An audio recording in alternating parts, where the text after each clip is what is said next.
നിലമ്പൂരിൽ തുറന്ന പോര് പ്രഖ്യാപിച്ച് യു.ഡി.എഫും പി.വി. അൻവറും. അൻവർ അടഞ്ഞ അധ്യായമാണെന്ന് യു.ഡി.എഫ് കൺവീനർ അടൂർ പ്രകാശും യു.ഡി.എഫുമായി ഇനി ഒരു ബന്ധത്തിനുമില്ലെന്ന് അൻവറും പ്രഖ്യാപിച്ചു. അൻവർ സാമാന്യ മര്യാദ ലംഘിച്ചുവെന്നാണ് യു.ഡി.എഫിന്റെ വിമർശനം. പി.കെ. കുഞ്ഞാലിക്കുട്ടി അടക്കമുള്ളവരുമായി ആശയവിനിമയം നടത്തിയ ശേഷമാണ് അൻവർ അടഞ്ഞ അധ്യായമെന്ന് പറയുന്നത്. ലീഗിന് മുന്നണിയിൽ അസ്വാരസ്യമുള്ളതായി അറിയില്ലെന്നും അടൂർ പ്രകാശ് പറഞ്ഞു. പി.വി. അൻവറിനെ സംബന്ധിച്ചിടത്തോളം ഒരു അടഞ്ഞ അധ്യായമായി മാറിയിരിക്കുന്നു.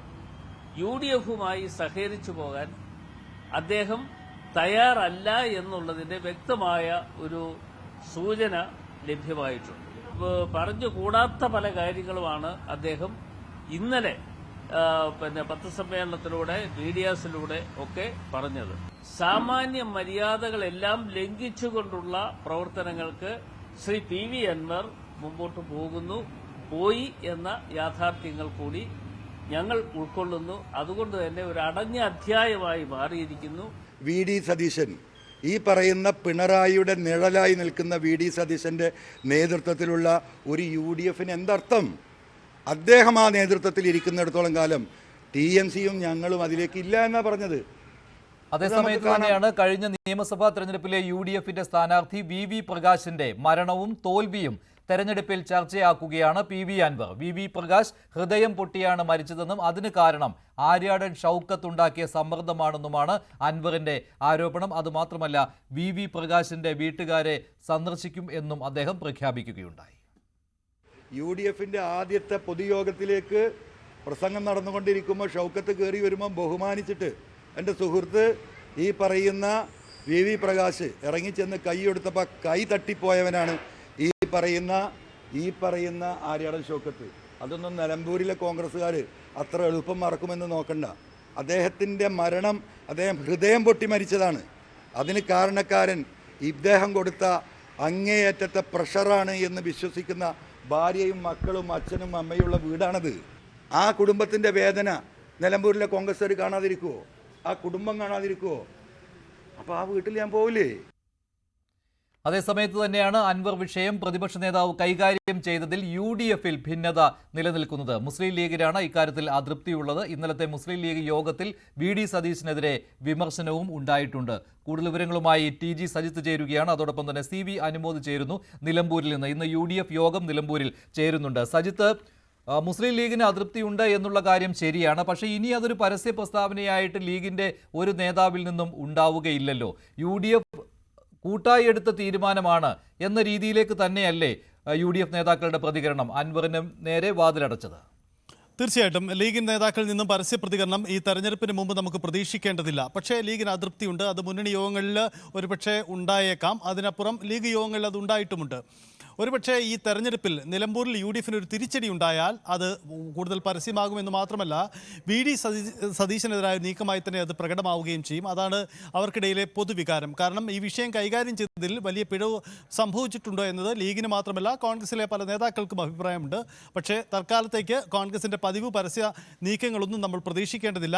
അത്തരം നീക്കങ്ങളൊന്നും നേതാക്കളിൽ നിന്നുണ്ടാവില്ല. എല്ലാവരും ഈ വിഷയം തൽക്കാലം ഇലക്ഷൻ കഴിയുന്നവരേക്കെങ്കിലും ഇത് അതേ സമയത്ത് തന്നെയാണോ പി.വി. അൻവർ ഒരു പുതിയ നീക്കം ആരംഭിച്ചിട്ടുണ്ട്? ഇവിടെ LDFിനെ വിമർശിക്കുന്നുണ്ട്, മുഖ്യമന്ത്രിയെയും മുഹമ്മദ് റിയാസിനെയും ഒക്കെ വിമർശിക്കുന്നുണ്ടെങ്കിൽ പോലും യു.ഡി.എഫിനെതിരെ തന്റെ പ്രചാരണത്തിന്റെ കുന്തമുന ഇപ്പോൾ നീട്ടുകയാണോ പി.വി. അൻവർ ചെയ്തുകൊണ്ടിരിക്കുന്നത്? അതിന് ഒരു ഉദാഹരണം എന്ന് പറയുന്നത് കഴിഞ്ഞ നിയമസഭാ തെരഞ്ഞെടുപ്പിലെ യു.ഡി.എഫ് സ്ഥാനാർത്ഥിയായിരുന്ന വി പ്രകാശിന്റെ മരണം അതിപ്പോൾ ആയുധമാക്കുന്നത് പോലെ തോന്നുന്നുണ്ട് പി.വി. അൻവർ. പക്ഷേ ഇതിന് വി പ്രകാശിന്റെ കുടുംബം പി.വി. അൻവറിനൊപ്പമുണ്ട് എന്ന് പറയാറായിട്ടുണ്ടോ?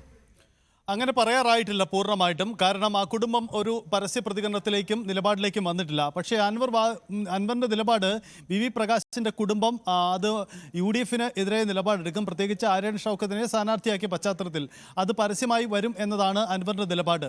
എന്തായാലും അൻവറിനെ സംബന്ധിച്ച് യു.ഡി.എഫിനെതിരെ ആര്യാടൻ ഷൗക്കത്തിനെതിരെ പ്രയോഗിക്കാൻ കഴിയുന്ന ഒരു മികച്ച ആയുധമാണത്. അത് തെരഞ്ഞെടുപ്പ് കാലത്ത് ഉണ്ടാവുകയും ചെയ്യും.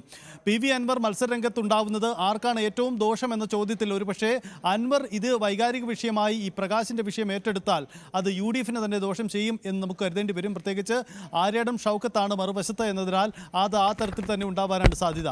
ഒരുപക്ഷെ പരസ്യ പ്രതികരണത്തിലേക്ക് നേതാക്കൾ VV പ്രകാശിൻ്റെ കുടുംബം രംഗത്ത് വന്നാൽ മറ്റൊരു വലിയ പശ്ചാത്തലം കൂടി ഉണ്ടാവും. ഒരുപക്ഷെ UDF നേതൃത്വത്തിന് ഈ പ്രകാശിൻ്റെ കുടുംബത്തെ അനുനയിപ്പിക്കേണ്ട സാഹചര്യവും ഉണ്ടായേക്കാം. എന്തായാലും വരുന്ന ദിവസങ്ങൾ നിർണായകമാണ്. പ്രത്യേകിച്ച് അൻവർ ഇരു മുന്നണികളെയും ലക്ഷ്യമിട്ടുകൊണ്ടുള്ള രാഷ്ട്രീയ നീക്കങ്ങൾ ശക്തമാക്കുന്ന സാഹചര്യത്തിൽ അൻവറിന്റെ റോഡ് ഷോയാണ് ഇപ്പോൾ കാണുന്നത്. CV അനുമോദ് കൂടി ചേരുന്നുണ്ട്. അനുമോദ്, റോഡ് ഷോയോടുകൂടി തന്നെയാണല്ലോ നാമനിർദ്ദേശ പത്രിക സമർപ്പിക്കുവാനുള്ള അൻവറിന്റെ യാത്ര. അതോടൊപ്പം തന്നെയാണല്ലോ ഒരു പുതിയ മുന്നണി സംവിധാനത്തിലേക്ക് വരുന്നു എന്നൊക്കെ പറഞ്ഞുകൊണ്ട് ജനകീയ പ്രതിപക്ഷ പ്രതിരോധ മുന്നണി എന്നുള്ള പ്രഖ്യാപനമൊക്കെ അൻവർ നടത്തിയിരിക്കുന്നത്. നേരത്തെ അൻവറിനോടൊപ്പമുള്ള നേതാക്കളെല്ലാം ഇപ്പോൾ അദ്ദേഹത്തിനോടൊപ്പമുണ്ടോ അതോ കൊഴിഞ്ഞു പോക്കുണ്ടോ? എങ്ങനെയാണ് ഇപ്പോൾ അൻവറിനോട് ഒപ്പമുള്ള ഈ ജനക്കൂട്ടം കാണുമ്പോൾ മനസ്സിലാക്കാൻ കഴിയുന്നത്?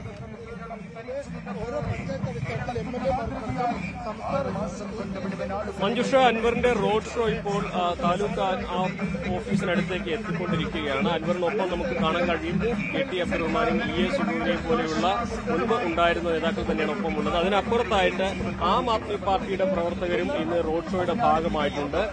അദ്ദേഹം തന്നെ പറയുന്നത് നിലമ്പൂരിലെ പല പാർട്ടി പ്രവർത്തകർക്കും എന്നോടൊപ്പം വരാൻ താല്പര്യമുണ്ടെങ്കിൽ അവർ ഈ ഘട്ടത്തിൽ വരില്ല, അവർ പോളിംഗ് ബൂത്തിലേക്ക് മാത്രമേ വരുള്ളൂ, അതുകൊണ്ട് എന്റെ കൂടെ വലിയ ഒരു ജനക്കൂട്ടമൊന്നും കാണില്ല എന്നൊരു വിശദീകരണം, ന്യായീകരണം അദ്ദേഹം ആദ്യം തന്നെ മുന്നോട്ട് വെച്ചുകൊണ്ടാണ് ഈ റോഡ് ഷോ നടത്തുന്നത്. നമുക്ക് ആ ദൃശ്യങ്ങളിൽ കാണുകയും ചെയ്യാം. മുൻപത്തെ അൻവറിന്റെ റോഡ് ഷോകളെല്ലാം നമ്മൾ താരതമ്യം ചെയ്യുമ്പോൾ അതിനെ അപേക്ഷിച്ച് വലിയ ഒരു ആവേശം ഇവിടെ കാണുന്നില്ല എന്നുള്ളതൊരു വാസ്തവം തന്നെയാണ് മുൻപത്തെ റോഡ് ഷോകളുമായി താരതമ്യം ചെയ്യുമ്പോൾ.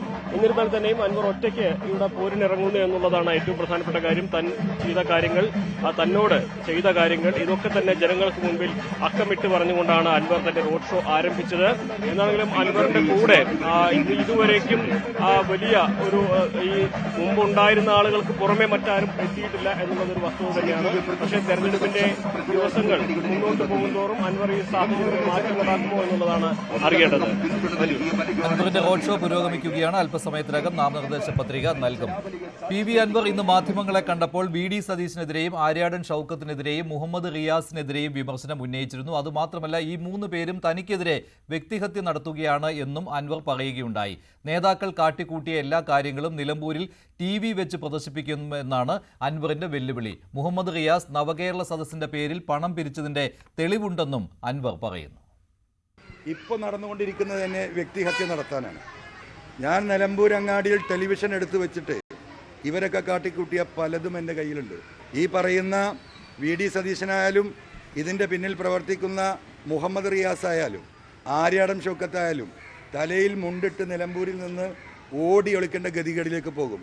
മുഹമ്മദ് റിയാസ് കേരളത്തിലെ നവകേരള സദസ്സ് നിങ്ങൾക്കറിയാം, കോടിക്കണക്കിന് രൂപ ഞങ്ങൾക്കൊക്കെ ചെലവ് വന്നാൽ ഞങ്ങൾ പിരിവിട്ട് എനിക്കതിന് മുകളിൽ 50 ലക്ഷം കടം വന്നവനെയാണ്. ഇപ്പോൾ കേരളത്തിലെ മുഴുവൻ കോൺട്രാക്ടർമാരിൽ നിന്നും നവകേരള സദസ്സിൻ്റെ പേരിൽ കോടാനകോടി ഉറപ്പിക ഈ പറയുന്ന മുഹമ്മദ് റിയാസ് എന്ന PWD മന്ത്രി പിരിച്ചതിൻ്റെ വീഡിയോകളും അദ്ദേഹം നേരിട്ട് സംസാരിച്ച ഫോൺ കോളുകളും അദ്ദേഹത്തിൻ്റെ PS-ഉം അദ്ദേഹത്തിൻ്റെ പ്രൈവറ്റ് സെക്രട്ടറിയും അദ്ദേഹത്തിൻ്റെ വളരെ വേണ്ടപ്പെട്ടവരും പല കോൺട്രാക്ടർമാരിൽ നിന്നും ബലമായി പൈസ പിരിച്ചതിൻ്റെ ഫോൺ കോളുകൾ എല്ലാം കേരളത്തിൽ ഞാൻ വിടും. എന്നെ കൊണ്ട് പറയിപ്പിക്കരുത്. TG സജിത്ത് ചേരുന്നുണ്ട്. സജിത്ത്, അൻവർ മാധ്യമങ്ങളെ കാണുമ്പോൾ പറയുന്ന കാര്യങ്ങൾ വെച്ച് നോക്കിയുമ്പോൾ ആരാണ് തൻ്റെ പ്രധാന ശത്രു എന്നുള്ള കാര്യം, ആരെയാണ് തോൽപ്പിക്കേണ്ടത്, ഇക്കാര്യത്തിൽ അൻവറിനൊരു ഫോക്കസ് ഇല്ല എന്ന് തോന്നുന്നില്ലേ? ഇപ്പോൾ റിയാസിനെ കുറിച്ച് പറയുമ്പോൾ പിണറായി സത്തിനെതിരെയുള്ള തൻ്റെ പോരാട്ടം എന്ന രീതിയിൽ അവതരിപ്പിക്കുന്നു. അതേസമയത്ത് തന്നെയാണ് UDF-നെതിരെ VD സതീശിനെതിരായി കാര്യങ്ങൾ അവതരിപ്പിക്കുന്നു. ആര്യാടൻ ഷൗക്കത്തിനെ അംഗീകരിക്കുവാൻ തയ്യാറായിട്ടുമില്ല. പക്ഷേ ഫോക്കസ് നഷ്ടപ്പെടുന്ന രീതിയിലല്ലേ അദ്ദേഹത്തിൻ്റെ ഈ വാർത്താ സമ്മേളനങ്ങൾ വരുന്നത്? അതെ, അൻവർ തീർച്ചയായും ഇപ്പോൾ നടത്തിയേക്കുന്ന അൻവറിന്റെ വാക്കുകൾ ഒരു മുന്നറിയിപ്പാണ്. കാരണം അൻവറിനെതിരെയും വലിയ നീക്കങ്ങൾ, വലിയ പ്രചരണവും ഇരു മുന്നണികളുടെ ഭാഗത്തു നിന്നും ഉണ്ടാവുന്നുണ്ട്. പ്രത്യേകിച്ച് സമൂഹ മാധ്യമങ്ങളിലൊക്കെ വലിയ തരത്തിലുള്ള പ്രചരണമുണ്ട്. ഇതിനെ വൈകാരികമായി ഏറ്റെടുക്കുക കൂടിയാണ് അൻവർ ഇപ്പോൾ ചെയ്തിരിക്കുന്നത്. അതുകൊണ്ടാണ് ഇരു മുന്നണികളുടെയും പല രഹസ്യങ്ങളും തനിക്കറിയാം, അത് പുറത്തുവിടുമെന്ന കാര്യം. ഒരുപക്ഷെ ഇരു മുന്നണികളെയും കുഴയ്ക്കുന്ന ഒരു വിഷയം കൂടി അതാവാം. കാരണം ഇടതുമുന്നണിയുടെ പ്രധാനപ്പെട്ട പോരാളിയായി നിന്ന അൻവറിന് അവിടുത്തെ പല രഹസ്യങ്ങളും അറിയാം, പല നേതാക്കളുടെ നീക്കങ്ങളും അറിയാം. അതുകൊണ്ട് അൻവർ അത് തുറന്നു പറയുമോ എന്ന ഭയം ഒരു പക്ഷേ ഇടതുമുന്നണിക്കുമുണ്ട്. UDF-ലേക്ക് വന്നാൽ VD സതീശനുമായി ബന്ധപ്പെട്ട ചില പ്രധാനപ്പെട്ട തെളിവുകൾ തൻ്റെ കൈവശമുണ്ടെന്ന് അൻവർ അവകാശപ്പെടുന്നുണ്ട്. ഈ തെളിവുകളും ഒരുപക്ഷെ പുറത്തുവിടുമെന്നാണ് അൻവറിന്റെ വെല്ലുവിളി. ഒരുപക്ഷെ ഈ തെരഞ്ഞെടുപ്പ് ഗോധയിൽ അൻവർ അത്തരം ചില വെളിപ്പെടുത്തലുകളും നീക്കങ്ങളും നടത്തിയാൽ അത് പുതിയ ചർച്ചകൾക്കും ഇടവച്ചേക്കാം. അതുകൊണ്ട് അൻവറിന്റെ ഈ വെല്ലുവിളിയെ മുന്നണി നേതൃത്വങ്ങൾ സ്വീകരിക്കുമോ അതോ തള്ളുകുമോ, അതാണ് കാണേണ്ട ഒരു കാര്യം. ശരി, TG സജിത്താണ് വിവരങ്ങൾ നൽകിയത്. PV അൻവർ ഇന്ന് മാധ്യമങ്ങളെ കണ്ടപ്പോൾ പറഞ്ഞ കാര്യങ്ങൾ ഇപ്പോൾ ചർച്ചയായിക്കൊണ്ടിരിക്കുകയാണ്.